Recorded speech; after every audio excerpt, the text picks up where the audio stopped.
They laughed when the elderly couple bought the haunted Victorian for $380. But what they found changed everything. The auction had been going on for almost 3 hours by the time the gavel finally landed on lot number 14, and by then most of the crowd gathered outside the Ashford County Courthouse had already thinned out, chasing better weather and better prospects at the diner across the street.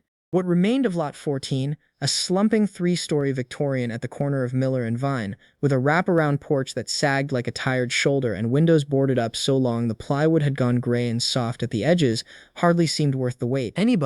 The auctioneer, a heavy-set man named Dale Pruitt who had been running these county tax sales for going on 20 years, called out over the microphone, "Come on, folks. Somebody's got to want it.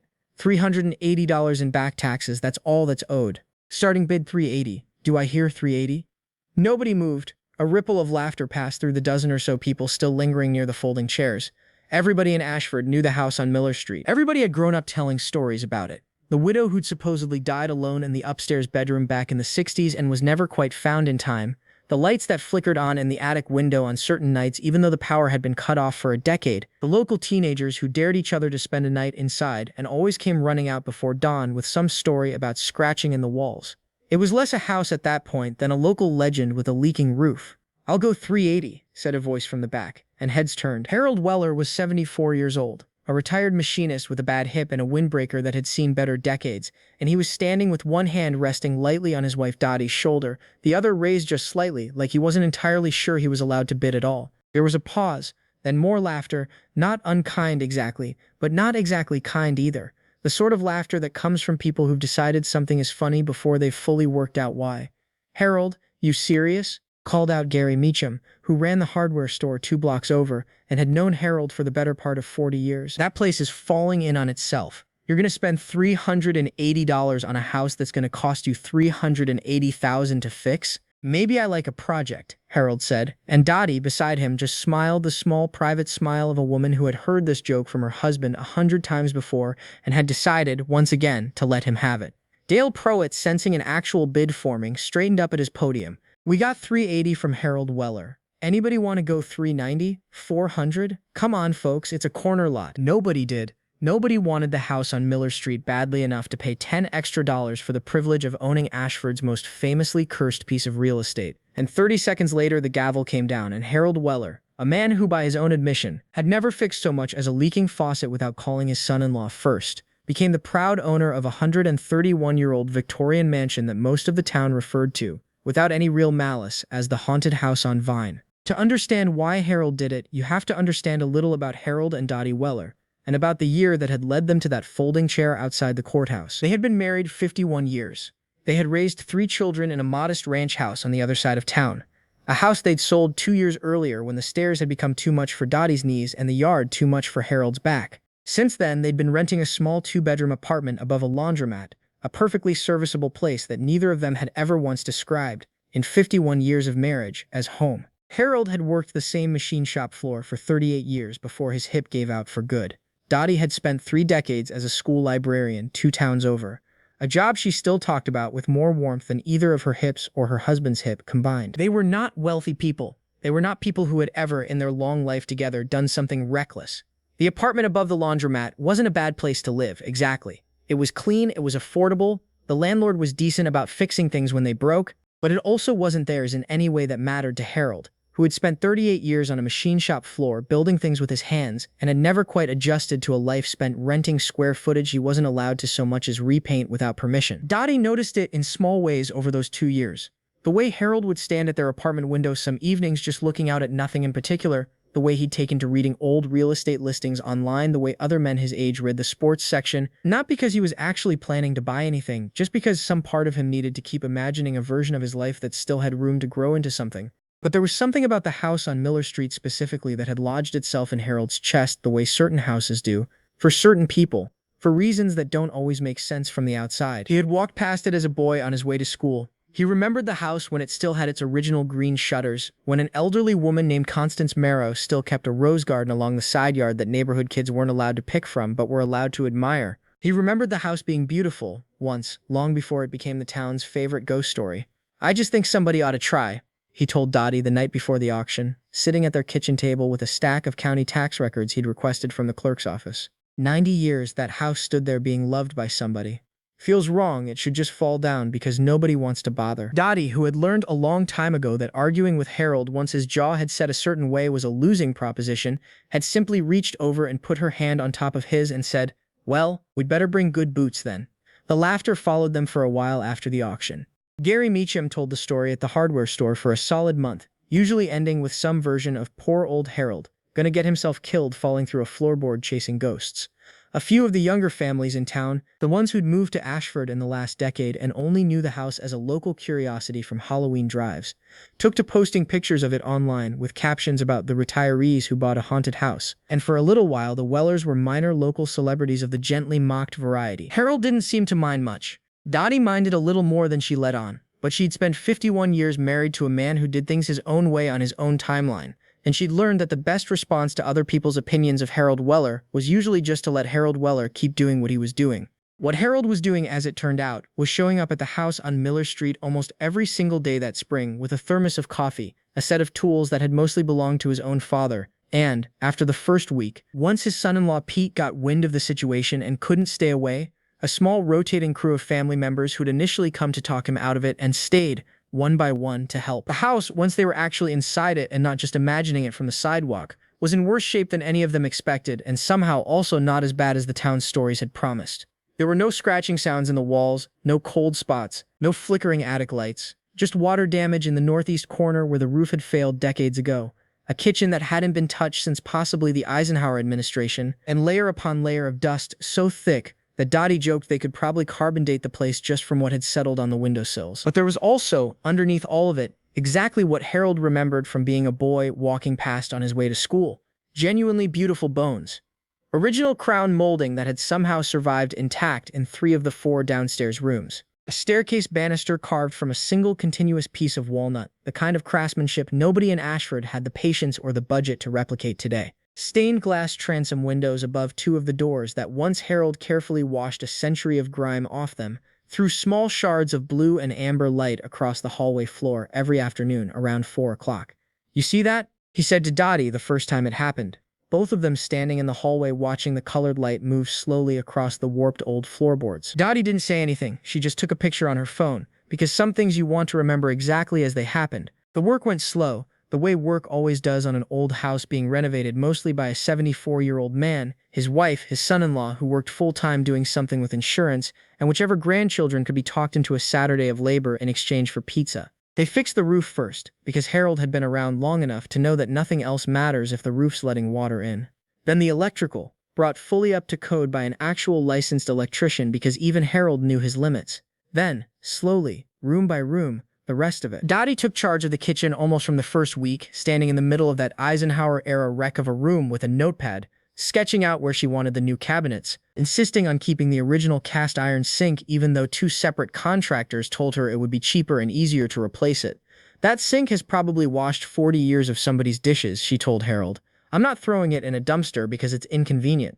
Harold, who had learned decades earlier not to argue with Dottie about kitchens, simply found someone who could re-porcelain the old sink instead, and by the time it went back in, gleaming white against the new countertops, even the contractor admitted it looked better than anything they could have bought new. It was in early June, almost 4 months after the auction, that Pete, Harold's son-in-law, down in the basement trying to sort out a plumbing issue near the old coal chute, noticed something that didn't sit right with him. "Harold," he called up the stairs, "come look at this a second." Harold came down slowly, favoring his hip the way he did on the stairs, and found Pete standing in the far corner of the basement with a flashlight pointed at the brick foundation wall. "Measure this basement out from the outside," Pete said. "I did it yesterday just messing around with the tape measure while I was waiting on the plumber. Basement's about 6 feet shorter than the footprint of the house upstairs. There's a gap somewhere, a space we're not accounting for." Harold squinted at the wall Pete was pointing at, an unremarkable stretch of old brick, slightly different in color and mortar pattern than the rest of the basement, tucked behind what had once clearly been a coal storage bin, long since emptied and swept out. "Could just be the coal chute took up space," Harold said, though even as he said it he didn't quite believe it. "Coal chute's over there," Pete said, nodding at the actual chute opening a good 8 feet away. "This is something else." It took them the better part of a weekend to work up the nerve, and honestly, the physical energy, to do anything about it. Dottie, when she heard, was the one who finally pushed things forward, standing in the basement with her hands on her hips looking at that stretch of oddly colored brick like it had personally wronged her. "Well, we didn't buy a haunted house to get spooked out of looking behind a wall," she said.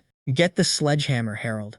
Harold's granddaughter Ellie, 17 and generally more interested in her phone than in anything happening at Grandpa's weird house, as she called it, happened to be there that particular Saturday only because her mother had dropped her off on the way to a doctor's appointment with strict instructions to be useful for once. She was sitting on an overturned bucket near the stairs, half-heartedly scrolling through her phone, when Pete's flashlight found that stretch of newer brick. "You're not seriously about to knock down a wall in a basement that everybody in town says is haunted," Ellie said, looking up for the first time in 20 minutes. "Grandma just said get the sledgehammer," Harold said. "You want to hold the flashlight or you want to keep sitting on that bucket?" Ellie, despite herself, put the phone down.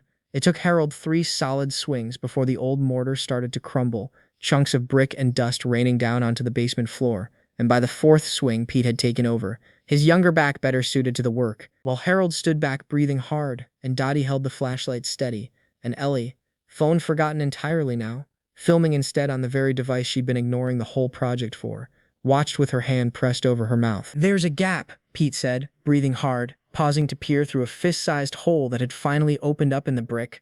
"It's dark in there. Feels bigger than I expected." "Well, don't just look at it," Dottie said. "Widen it up." 10 more minutes of careful work with a sledgehammer and a pry bar, and the opening was finally large enough for a person to step through. Nobody moved for a second. Even Ellie, 17 and thoroughly unimpressed by most things in life at that particular stage, went quiet. "Somebody's got to go first," Harold finally said, and, his hip complaints apparently forgotten entirely, stepped through the gap himself before anybody could argue about who should have that honor. The wall came down easier than any of them expected. Not original foundation brick at all, it turned out, once they got into it, but a much thinner and more recent patch job, maybe 40 or 50 years old based on the mortar, built to look old but clearly constructed well after the house itself. Behind it, exactly as Pete's measurements had predicted, was a room, small, maybe 8 feet by 10, windowless, and completely sealed off from the rest of the basement for what must have been decades. The air that came out when they finally broke through was stale in a way that made Dottie step back and cover her nose, but nothing about the room itself was frightening in the way the town's old ghost stories might have led you to expect. No cobweb skeleton, no dramatic reveal of a decades-old horror. Just a small, dry, oddly preserved room that had clearly been built with real intention, and clearly been forgotten by everyone who ever knew it was there. Along one wall stood a set of built-in wooden shelves, warped slightly with age but still standing, holding a collection of glass jars, cloth-wrapped bundles, and, most strikingly, a stack of leather-bound ledgers and a wooden document box with a small brass latch that had rusted shut. In the corner sat an old steamer trunk, the kind with a rounded lid and metal corner reinforcements, its leather straps long since gone brittle and cracked. "Well, I'll be," Harold said quietly. And for the first time since he'd bid $380 on a house nobody else wanted, even he looked a little unsettled by what he'd gotten himself into. The woman who showed up 2 days later from the Ashford County Historical Society was named Beverly Sun, a soft-spoken archivist in her 50s who had spent the better part of 30 years cataloging old county records and, by her own admission, had never once in her career gotten a phone call, quite like the one Dottie made that Sunday evening. "You said a sealed room," Beverly said, standing at the top of the basement stairs with a canvas tool bag over one shoulder, looking somewhere between professionally composed and barely able to contain herself. "In the Merrow House, on Miller Street." "That's right," Dottie said, behind a patched-up wall that didn't match the rest of the foundation. Beverly asked them very carefully not to touch anything else until she'd had a chance to look, and Harold, who had spent the previous 2 days itching to go back down there and start pulling books off the shelves just to see what they were, reluctantly agreed to let a professional go first. He and Pete stood at the top of the stairs while Beverly worked her way slowly through the small room with a flashlight and a notepad, murmuring things to herself that neither of them could quite make out. When she finally came back up, nearly 45 minutes later, her hands were faintly trembling. "Mr. Weller," she said, "I don't want to get ahead of myself, because we won't know anything for certain until we've had time to go through it properly. But I want you to understand that what's in that room might be one of the more significant local history finds this county has seen in my lifetime." Harold, who had spent the last 4 months being gently teased around town for spending $380 on a house nobody wanted, didn't quite know what to do with a sentence like that.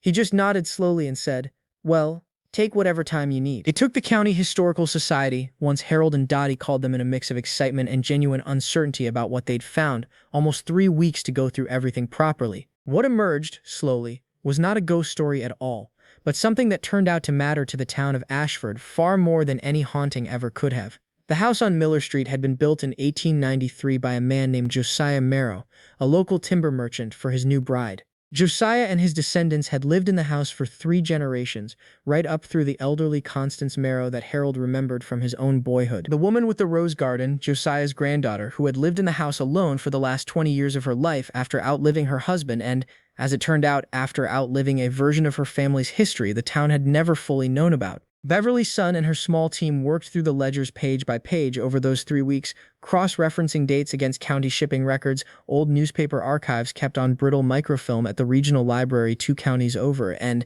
most usefully, once they tracked her down, a 91-year-old retired schoolteacher named Eunice Talbot, whose own grandmother had once worked as a seamstress in the Marrow household and had passed down a handful of family stories that nobody outside the family had ever thought to write down. The Ledgers, once historians and a patient volunteer from the Historical Society, worked through the water-stained pages, told a story that reframed a small but meaningful piece of Ashford's own past. Josiah Marrow, it turned out, had used his timber business, quietly and at real personal risk given the era and the region, to help a number of families make their way further north in the years surrounding the turn of the century, using his shipping routes and business contacts as cover. The ledgers weren't a diary exactly, more a set of careful, deliberately vague financial records that historians believed had been kept coded on purpose, cross-referenced against a handful of personal letters found in the document box. These letters were far less careful about naming names, dates, and the small acts of courage that the ledgers alone would never have fully explained. Beverly called Harold and Dottie into the library's small reading room about 2 weeks into the process, spreading several of the letters carefully across a long table, each one sealed inside a clear archival sleeve. "I want to walk you through what we're seeing," she said, "because I think you deserve to understand it before anyone else in town does." She explained, slowly, how the timber routes lined up with certain dates in the ledger, how those same dates lined up with newspaper mentions, brief, easy to miss unless you were looking for them, of additional passengers on cargo shipments that had no obvious business carrying passengers at all. She explained how Josiah Marrow's name appeared, quietly and carefully, in the corner of several letters written by families who had made it safely north, thanking him in language vague enough to protect him if the letters had ever been intercepted, but warm enough that their gratitude came through clearly even a century later.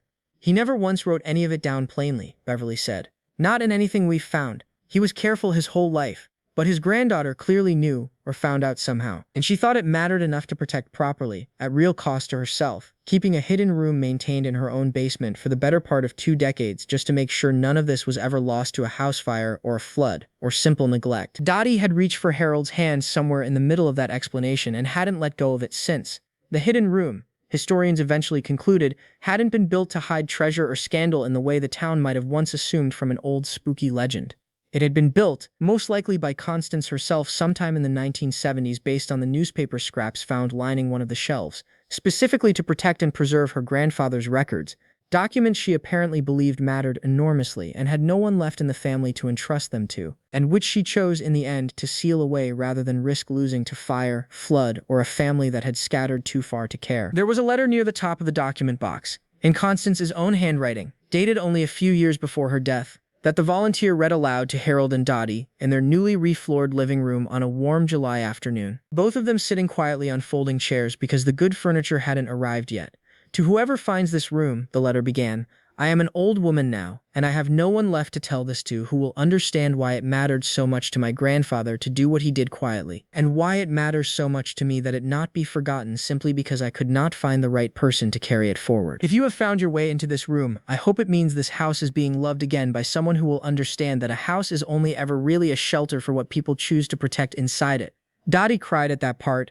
Harold, who would later deny it if asked directly, cried a little too. Ellie's shaky phone footage of the wall coming down, 31 seconds of dust, sledgehammer swings, and Pete's voice saying, "There's a gap, it feels bigger than I expected," ended up online before any of them had even finished going through what was inside the room. She'd posted it mostly on instinct, the way 17-year-olds post most things, with a caption that just said, "My grandpa's haunted house has a secret room," and went to bed that night not thinking much more about it. By the time she woke up the next morning, it had been watched more times than she knew what to do with, and the comments were full of strangers from all over the country demanding to know what happened next, whether it really was haunted, whether they'd found a body, whether they'd found treasure. Ellie, thoroughly delighted by a level of attention she had not remotely expected, ended up posting a short follow-up a few days later once Beverly's son had given the family the go-ahead to share a little of what had actually been found, and for about 2 weeks that spring, the house on Miller Street became, briefly, a very small and very local piece of internet news, complete with strangers commenting things like, "The grandpa is a legend and not the ghost story we expected, but somehow better,"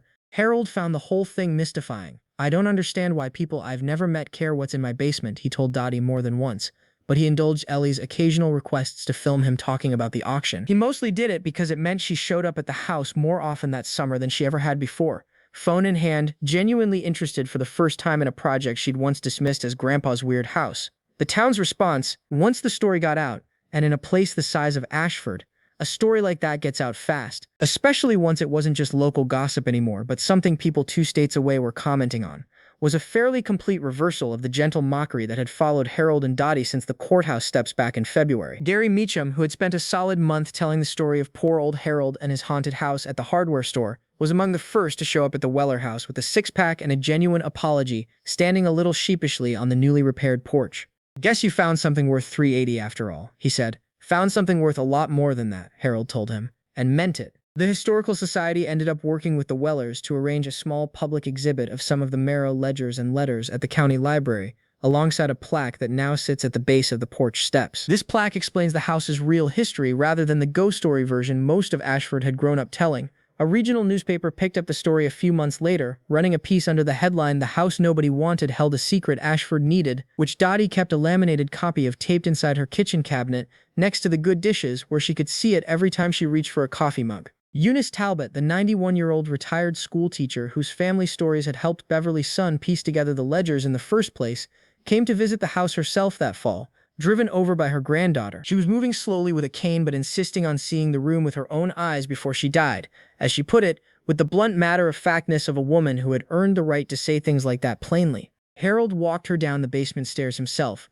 one careful step at a time, and stood beside her while she looked at the newly cleared-out space, running one thin hand along the edge of the original built-in shelving. "My grandmother used to say this family kept its promises quietly," Eunice said, after a long moment. "I always thought she meant something small. I didn't know until this year she meant something like this." She stayed for coffee afterward, sitting at the Wellers' kitchen table telling stories about her own grandmother that had never made it into any ledger or letter, small domestic details, the sound of Josiah Marrow's voice, a particular sternness of Constance as an old woman living alone with her roses, stories that Beverly's son later admitted mattered to the historical record every bit as much as the documents themselves, because paper can tell you what happened but rarely tells you what a person actually sounded like.